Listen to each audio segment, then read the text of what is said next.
Hey guys, it's Rich, and I want to do a video response. If you're not familiar, this is the Stitch and Witch vlog, but this is a video response to Derrie, Witch. If you guys aren't subscribed to her channel, I would suggest it because she does have a lot of good information there, and she's a pretty cool cat, if I do say so myself. I haven't known her for very long, and I hope we can become friends. But I wanted to do a video response, and what she posted, it was on her video to new witches and to trust yourself. And I kind of wanted to reiterate and point out what she said in that video was to read everything you can and have the gift of discernment whenever you're reading whatever you're reading, to constantly question everything that you read, and not only to question it, but to reinforce what does it mean to you. This kind of goes hand in hand with the Christo-Paganism series that I did. I think it was the second video, and it kind of goes hand in hand with that. The why behind what you do. Why do you do certain things in your practice?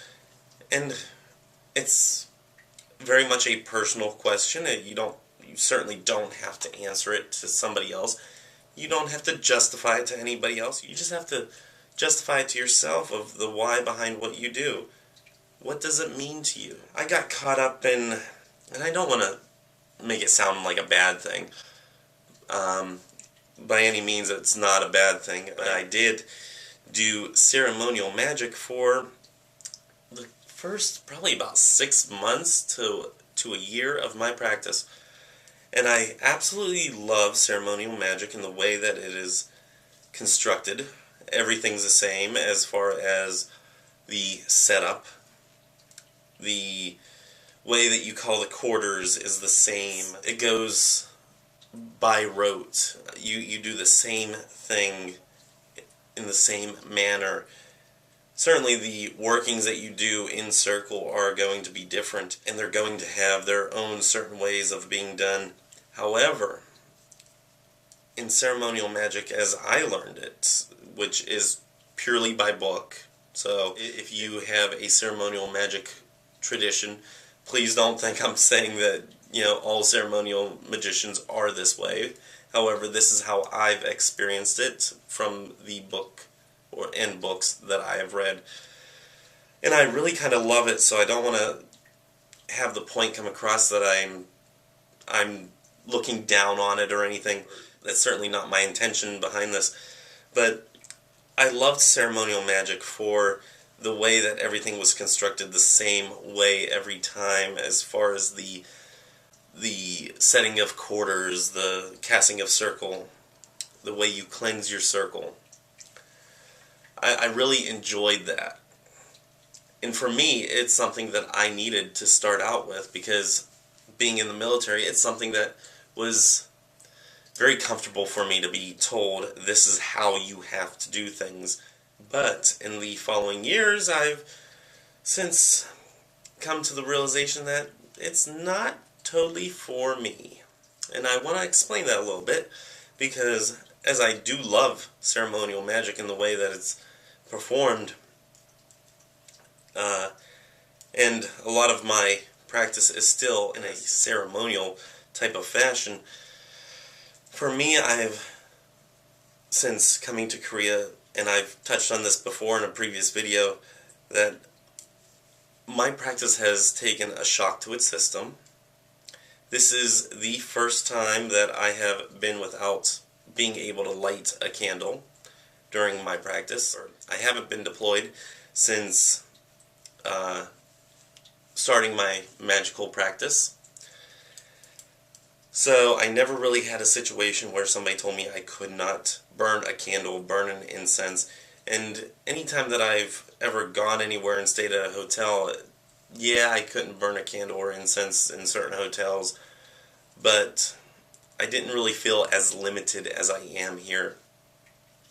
So I've kind of had to readjust everything, because if I were to still be practicing the ceremonial aspects of my practice, I really find myself at a hindrance.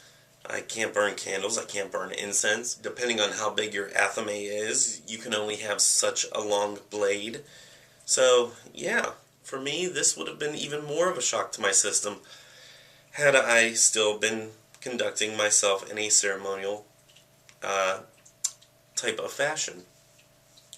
So it's something that I've really gone away from, and I'm kind of glad that I have, because it's made me evaluate more what my practice means to me. It's continued my journey of where I am in my practice and what is the why behind what I do. So, yeah, I just wanted to share that little bit with you guys and reiterate what Derrie had said, that yes, go out and definitely question everything, trust but verify type thing, and really know what it means to you, know why you're doing it. And certainly don't ever think that everything in the book that you're reading is the be-all, end-all. I will say that if you pick a tradition to follow and they have certain ways of conducting a ritual, that yes, you're going to kind of be held to that because that is what the tradition requires, and you chose it.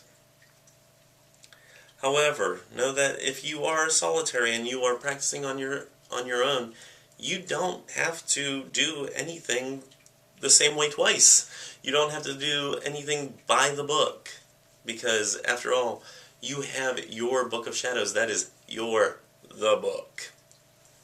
So, that's basically all I wanted to say, was come up with a way to practice your own practice that is good for you, that is true for you.